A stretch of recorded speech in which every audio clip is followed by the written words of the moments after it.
Hey there. So in the last video I talked about some of the mistakes I made as an intern working with different companies. I made a lot of mistakes, and last week I talked about managing expectations.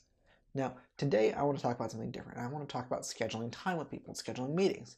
Because in corporations there's this big plague, there's this disease that spreads through them. I don't know why it happens, but it's the fact that people schedule so many damn meetings. If you work in any corporations, if you're an adult, you've probably experienced this already.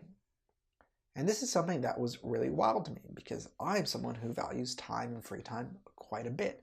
I'm the kind of person that really hates wasting other people's time. When I call customer service and they put me on hold for an hour, that is something that I absolutely detest, to the point that when that happens, I just grab my earpiece, put that in my ear, let them pipe music into my ear, and carry on with my day. I hate wasting time. Even more than wasting my own time, I hate wasting other people's time. I think that's one of the bigger things you can take away from someone. Someone can always make more money, but they cannot just create more time. So much so, last week I was catching up with an old professor I had last year, and he mentioned that there was one homework assignment that he remembered that he didn't get around to grading mine, and he said, you know what, I'm going to go back and go ahead and check and see if that would affect your grade, and then if that's the case, I'll go ahead and submit your grades again. I said, don't worry about it. I don't want you to waste your time doing that. You've got much better things to do. You're a great professor, and I'm sure there's other students who can use your help better. Because for me, you going and taking the time to regrade my assignment, go ahead and find out if that makes a difference in my grade. If somehow it does make a difference in my grade, then going in and petitioning the university to change my grade is probably an hour of your work and your time. Maybe if you're really good at it, maybe you knock it out half an hour, but I think it's a lot of your time, and that's much more valuable of you doing something else. If you really feel inclined, go for it, but I really don't mind, because the best case scenario out of all this is that everything works out. I would have, maybe I did really well on that homework assignment, which I probably didn't in all honesty, and maybe that homework assignment was just enough to tip my grade from a B to a B+. And, at the end of the day, that's not going to change my life. If on my deathbed, the biggest regret I have is that I got a B instead of a B+ in my evaluation class as a senior in college, I guess it would be a pretty good life if that's my biggest regret in life. Anyways, point is to say, I hate wasting people's time. But when you get into corporations, you can't have that same philosophy. So I hate scheduling time unnecessarily. What you find in corporations is that it's really difficult to get time, especially with people that are your managers. So let's say this is an example of what happens to me all the time, or what happened to me all the time. That's a mistake I would make. Let's say I'm working on a presentation, and I'm going to be working on it. Again, I'm starting it on Monday. I need to present it on Friday. So what I would go ahead and usually do is I would say, you know what, I'm going to wait till I finish up a presentation maybe on Tuesday or Wednesday, and then try and schedule a meeting with my manager so we can go over it. And that was a huge mistake, especially because going to try and schedule time on Wednesday is really difficult. Finding an open slot at the last second is just unnecessary, even though I didn't want to schedule time until I knew I'd be ready to present something valuable. What I should have done is on Monday, when I found out about this, I should have just gone ahead and scheduled 15, 20, 30 minutes on Tuesday, done the same thing on Thursday as well. So I would have 2 meetings scheduled on Tuesday and Thursday. Best case scenario, I show them the presentation, the rough draft on Tuesday, and they say, you know what, this looks great, go ahead and run with it, you're fine. Worst case scenario, what usually ends up happening is they're going to go ahead and say, oh, you know what, I had something come up, I'm going to cancel this Tuesday meeting, we'll just catch up to it on Thursday. And what happens with that is, if you only scheduled one meeting after you were done with it, you might not have space for that second meeting to be set up. So by going ahead and setting up a redundant meeting, you're going to save yourself a lot of headache, and that way you have time to review something before it needs to be reviewed. And you can always go ahead and cancel that meeting later on. Same thing when you're trying to get a meeting, especially when it's like a check-in or something where you're trying to get feedback from someone, something that's not actually critical. It's something that often slides to the back burner.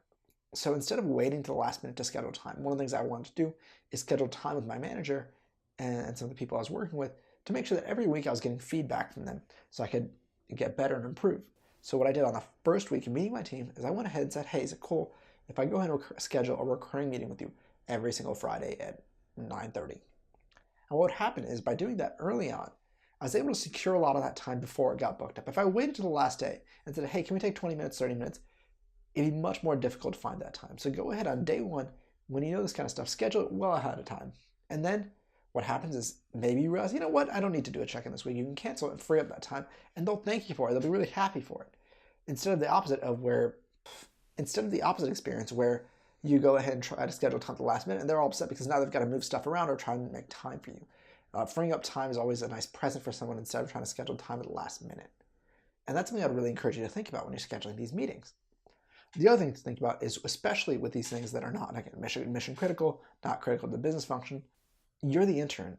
If there's somebody that has to go off someone's schedule, it's probably going to be with the meeting with you.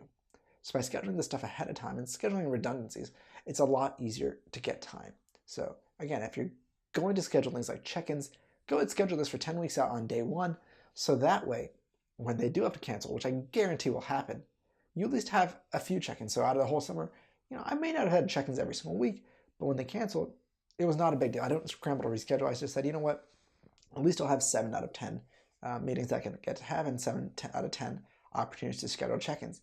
If you wait to the last minute, I guarantee you'll probably only have 3 or 4 chances to check in and get that feedback that you're really looking for.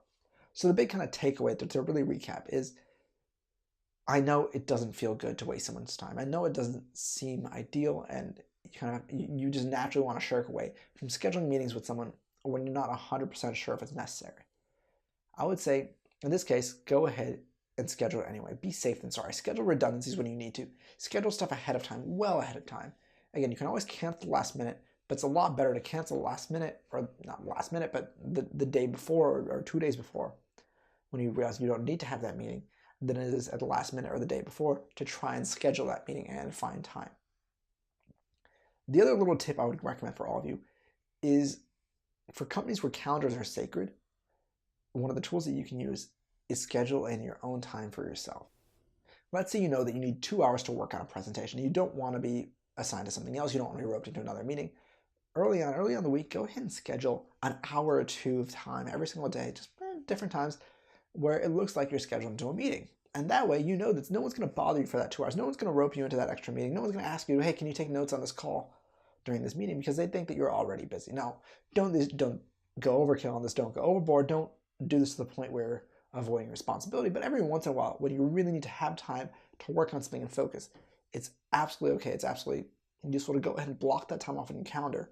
So when someone sees it, they say, oh, you know what? He's busy. I'm not going to go ahead and bother them. So there you have it. I hope that really helps. I made a lot of this mistake because I was, again, really shy about booking time with people. Not that I'm shy in general, but I just don't like to waste other people's time. And I hope that helps. I hope that in your internship career, you're a little bit less hesitant to schedule meetings with people. And I hope this allows you to be a much more productive intern. Thank you guys so much for watching. I hope you guys enjoyed that video. If you have any questions, feel free to reach out and like, comment, subscribe. If you want more resources, feel free to go to rickandshaw.com. You can download the resume template at rickandshaw.com/resume and the internship ebook at rickandshaw.com/internshipbook. Both of those links are in the description below.